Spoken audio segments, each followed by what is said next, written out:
BBOR Black Box Online Radio, coming to you from West Virginia. Black Box Ned 88 on Instagram for the bonus podcast. And welcome to BBOR, the home of true crime talk radio and your premier destination for unsolved mysteries, criminal psychology, and exploring the dark side of cyberspace. My name is Ned DEHAN, and I am your host, as well as the creator of Astro Psych 400 here on YouTube, and regular contributor to the Zodiac Killer channel. And a great way to support these shows is just by listening to some more content. But you can also go over to Amazon.com and have a look at the book Killer on a White Horse, written by me, Ned DEHAN. It is a novel, murder mystery, inspired by the Zodiac Manson connection, but it is indeed fictional. However, who doesn't love a good mystery? And there is always the Teespring page. Feel free to check out some of the merchandise. And remember, being weird is not a crime. Let the show begin. Okay, hello everyone, welcome to the show.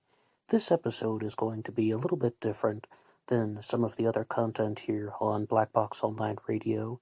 Normally, I simply just talk to you guys about what I've been learning about in the true crime world, or maybe some other subjects, and I give my take on it. But I'm going to be sharing some opinions, responses, and commentary from two other writers in this one before I give a response, and they are Drew Beeson and Soren Korsgaard. I have interviewed both of these people for other projects.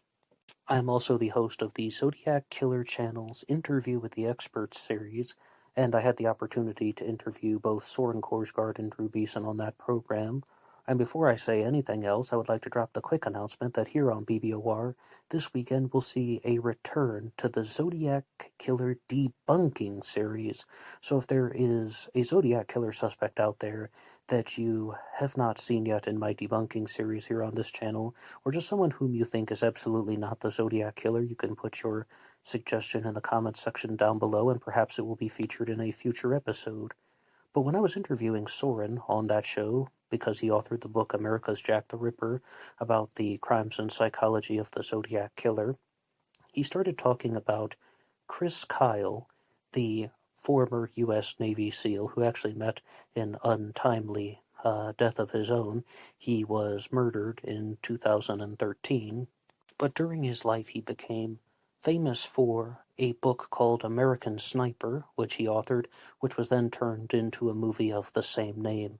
And his comments and his ideas and the message that he was sharing has been featured in numerous other TV programs and podcasts, and people are simply discussing the life and times of Chris Kyle, and one of them was Soren Korsgaard, and he was very critical of Chris Kyle. In fact, I think Soren is the most critical person that I've ever encountered on this exact subject. He had a lot of harsh and even denigrating things to say about the story of Chris Kyle, a former Navy SEAL and sniper. But then when I was listening to Drew Beeson's show, The Zodcast, he stated that he was actually somewhat of a fan of Chris Kyle, and not only that, but he was a distant relative of him. He is a distant relative of Chris Kyle, and he said some very praiseworthy things about him. So I noticed a very, very strong contrast from two people that I've interacted with in the past. And what I decided to do was I contacted them and asked if they would create something for Black Box Online Radio, just simply giving some comments and their take on the subject, what they wanted to share about Chris Kyle. And first I will share something that Drew Beeson has composed for this program in favor of the activity surrounding American Sniper, and then I will give the response from Soren Korsgaard. Drew Beeson's message is very simple. Chris Kyle should be viewed as a hero. He was a veteran, he served in the military, he served his country, and he had real accomplishments. No matter what happened in his life, no matter what he was accused of, later on he did do a just service to the United States military, and he had real things that people should recognize him for.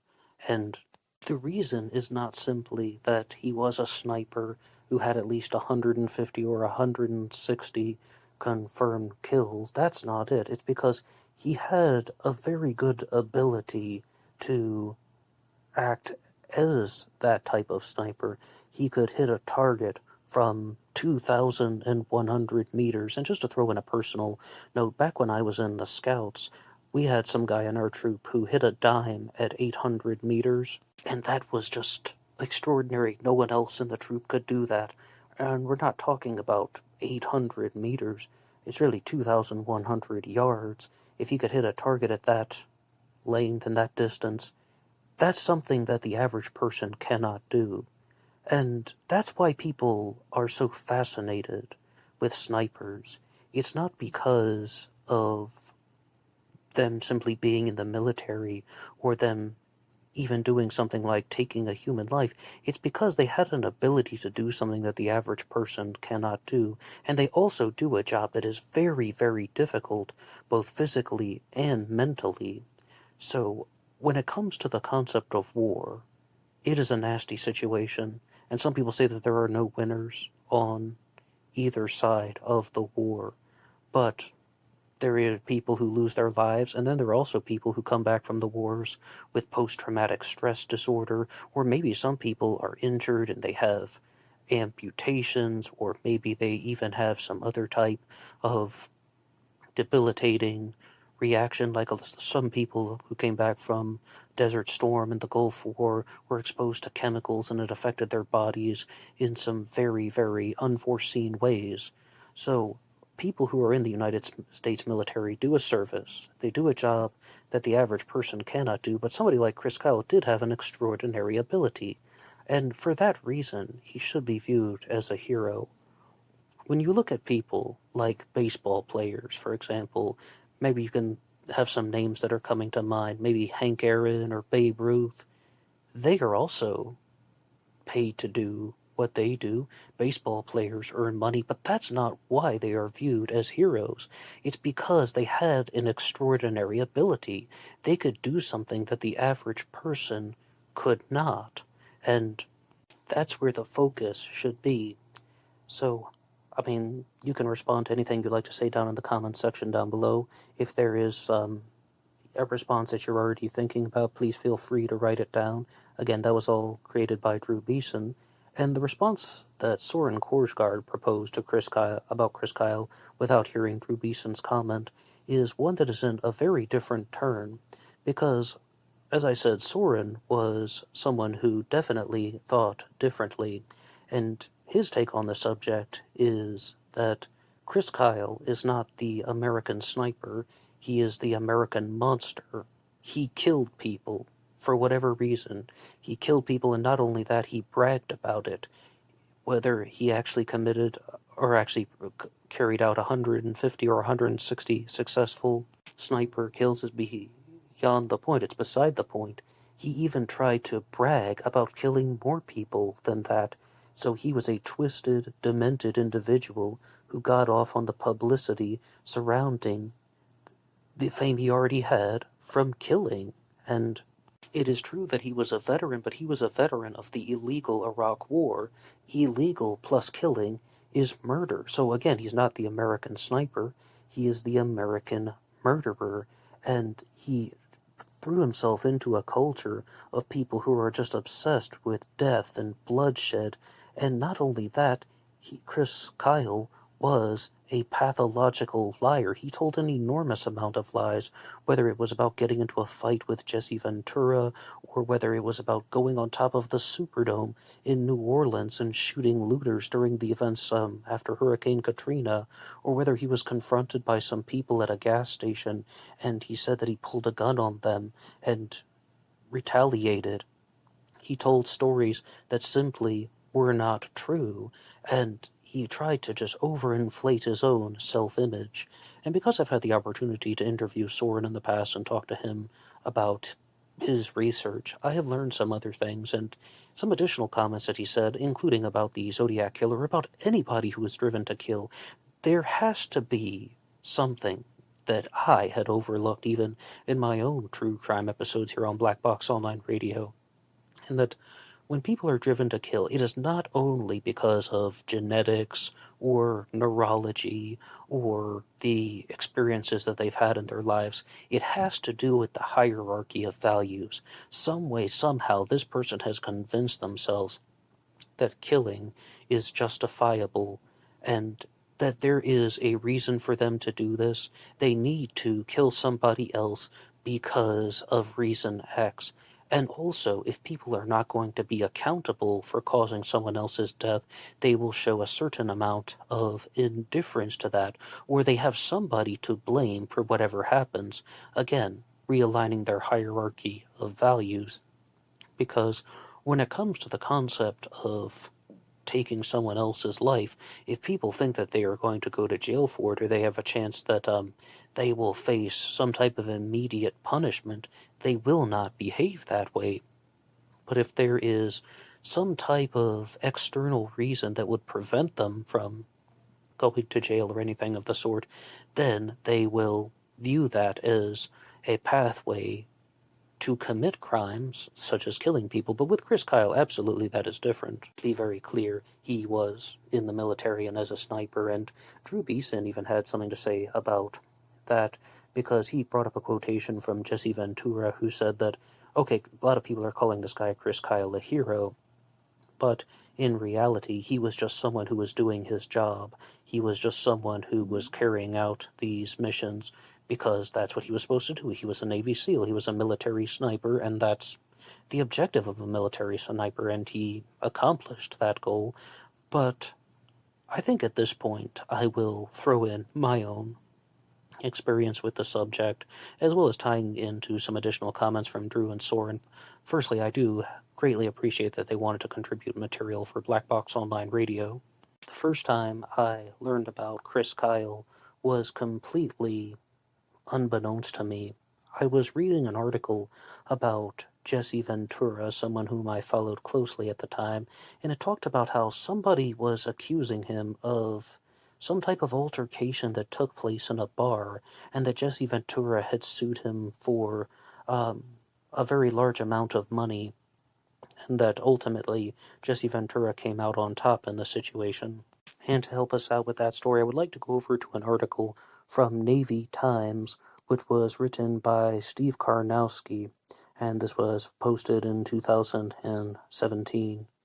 Former Minnesota Governor Jesse Ventura denounced the late American sniper Chris Kyle on Monday, calling him not the American sniper but the American liar, and said that he feels vindicated in his 5-year legal battle against the former Navy SEAL and his estate, though he declined to say how much the settlement was worth. At a news conference Monday, Ventura would not tell reporters how much money he received from settling his defamation case, but he noted that he was smiling about it. He and his lawyer would not say whether the money came from the publisher HarperCollins or its insurance company, but Ventura said it did not come from Chris Kyle's widow or his estate. Ventura also said he didn't get an apology. Jesse Ventura, former underwater demolition team's SEAL member, sued Chris Kyle in 2012, alleging that Chris Kyle defamed him in his best-selling autobiography. Kyle is regarded as the deadliest sniper in U.S. military history with 160 confirmed kills. That there's some things we could dispute about that later on. The lawsuit continued against his estate after Kyle was troubled by a fellow veteran in 2013. Kyle recounted punching out a man he nicknamed Scruffface for saying the SEALs deserved to lose a few in Iraq at a bar near a California SEAL base that was the site of both a SEAL reunion that Ventura attended and a wake for a fallen SEAL that Kyle helped host. Kyle later said he was referring to Jesse Ventura in that altercation, but Ventura continued to insist that the alleged confrontation never happened, and that the story made him an outcast in the tight-knit SEAL community. This was fake news, people, Ventura told reporters, and this was fake news at its finest because the whole thing was fake. And I don't know if I should do that in a Jesse Ventura voice or not. Can you do a Jesse Ventura voice? This was fake news, people, and this was fake news at its finest, because the whole thing was fake. If you actually can do a Jesse Ventura impression, you can make an audio clip of that and email it to me at blackboxonlineradio@aol.com. And to go off on a little side note, I absolutely was a fan of Jesse Ventura in the past, not for the things that most people think about. He was a pro wrestler, Jesse the Body Ventura. He ran for governor on the Reform Party ticket, which, as I understand, is still the biggest accomplishment of the Reform Party today, winning the governorship of Minnesota. And he wrote numerous books. He had a show called Conspiracy Theory, which I wasn't the biggest fan of because, by Jesse Ventura's own admission on the show, he wasn't super familiar with the conspiracies that he was investigating most of the time, and he would talk about that as he was trying to learn about it. But I think one of the best things that he did was he put out a book called 63 Documents the Government Doesn't Want You to Read.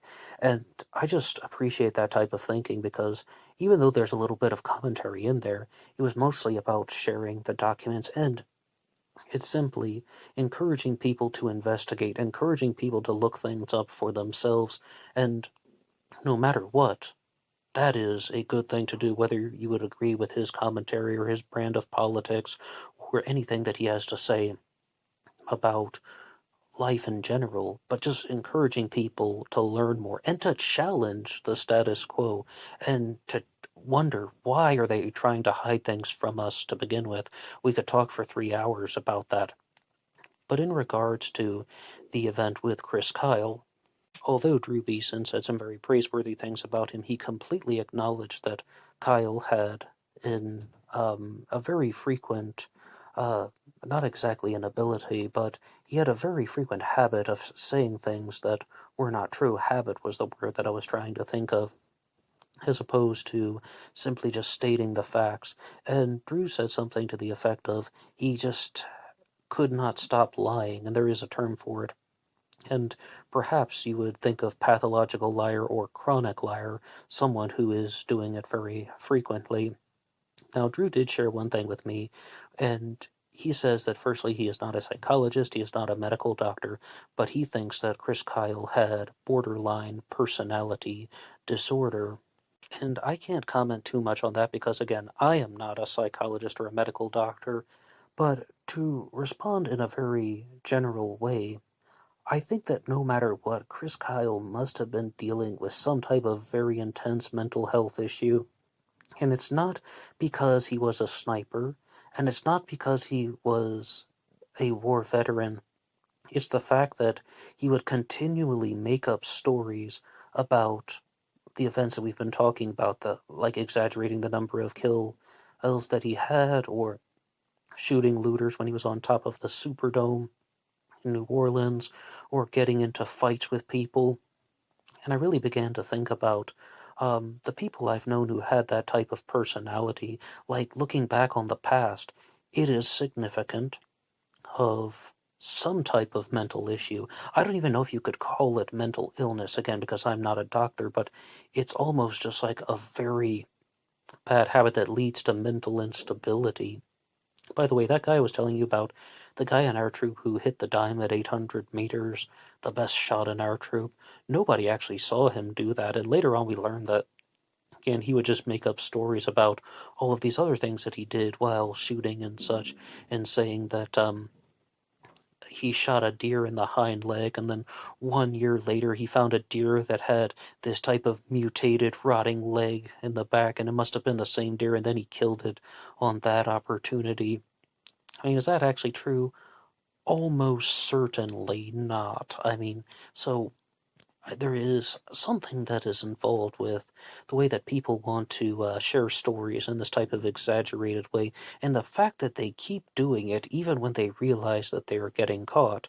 But Drew did share something else with me, and that was that Jesse Ventura perhaps was right to call Chris Kyle out for saying something about him that was not true in his book. But as you heard, that was a story from 2012, and the lawsuit was not settled until years after that, years after the passing of Chris Kyle. That Navy Times article I was reading was from 2017. And now Drew can correct me if I get this wrong, but it was perhaps inappropriate to allow the lawsuit to go on that long because at that point, Chris Kyle had already passed away. And then it's not about him anymore because it would be going either after his estate, after his widow. And it's possible that Ventura continued because he thought that the insurance companies or HarperCollins were going to be the ones who would solve the legal issues. But I think that Drew said no matter what, that was perhaps a poor taste thing to do to keep going on about that. But I do remember something from the absolute first article that I read about that, again, because I was simply a follower of Jesse Ventura. It talked about how the lawsuit was in place because Jesse Ventura alleged that he experienced real and genuine reputation destruction, like reputation damage, because of Chris Kyle telling these stories about him that were not true. But at this point, I would like to turn it over to you guys. What do you think about the actions of somebody like Navy SEAL Chris Kyle? Do you view him as a hero, or do you view him as a monster? And we even have the third one, although I didn't talk to Jesse Ventura, of course. He waited and said he's not hero, not a monster. He just called him the American liar. Which one do you think it is? And if it's not one of those three options, maybe there's something else that you're thinking. But you agree with the statement that no matter what, he was a veteran and he served his country and he did a job that the average person could not do. And he had some very, very good abilities with the sniper rifle? Or do you agree with somebody like Soren Korsgaard who simply said he killed people and then he lied about killing people to make himself sound like a more ferocious killer? And then he tried to profit from this. He is not the American sniper, he's the American monster in a war that perhaps should not have happened. Do you agree with that one? Or do you agree with somebody like Jesse Ventura, who simply said that these allegations that Kyle is talking about were not true, but also a lot of the stories that Kyle was sharing maybe all have some type of fabrication in them? What do you think about the subject? And if you have anything at all that is related, you can weigh in the comment section down below if you have some of your own original takes on the subject. I want to read them. And of course, you can respond to that question at the beginning about what Zodiac killer suspect would you like to hear about for the future debunking series video. Remember, somebody that you think is absolutely not the Zodiac killer that will be coming out on the weekends. And you can always like and subscribe, visit some of the playlists, including the Debunking Suspects video playlist for the Zodiac Killer series. That one has already been assembled. And I want to read more of your comments. Anybody can write the show at blackboxonlineradio@AOL.com. You can also get me on Facebook. My personal Facebook is in the description box, and then there is the page for the show as well, Black Box Online Radio. And you can also get me on Instagram at BlackBoxNed88. And I will see you over there for the bonus podcast. Until next time.